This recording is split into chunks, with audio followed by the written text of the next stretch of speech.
Hello mga binati o minahal kong mga talungan. Welcome to my channel. Welcome to Ikot TV, ang channel sa kalambuan. There is sa mga negosyante nga ganahan magnegosyo diri sa lungsod sa Matalom. Welcome ang tanan nga mo invest o business diri sa among lungsod. Ang lungsod sa Matalom nang hinahanglan o mga investor, nang hinahanglan o mga negosyante.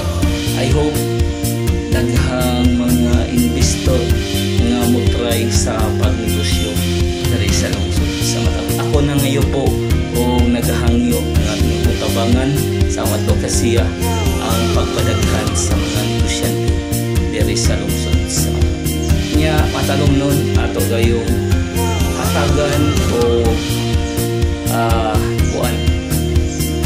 tabang ang ato ang bagong senyora sa lungsod sa Matalom. Ato silang suportahan kanunay sa ilang mga programa, sa mga proyekto nga gihimo para sa katawhan o ang kayuhan sa lungsod sa Matalom. Ato silang tabangan, ato silang hatagan sa ato ang suporta aron mas daghan pang mga programa nga mahimo para sa katawhan o kalambuan diri sa lungsod sa Matalom. Nya atong guys ang umaabot na itong terminal diri sa lungsod sa Matalom. Bisita ko kung saan ay update. Okay, ikaw pipi bisyo nga mutabang sa kalambuan diri sa lungsod. Okay, happy Monday August 11, 2020. Guys, God bless you.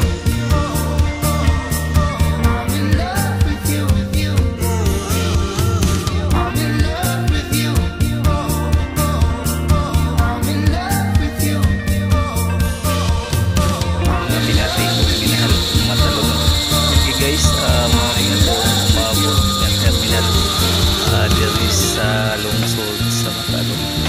Okay, mga guys, muna dito padawon diri ongoing ang pagtrabaho ni ini aron mahatagan jud og maayong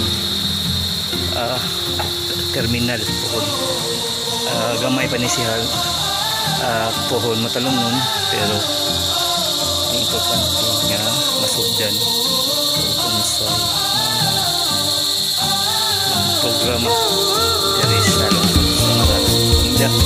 Ako gayong suportahan kanunay ang atong administrasyon headed by Mayor Everett Elvera i-pahulyo iyang mga programa o mga proyekto dari sa lungsod sa Matalom.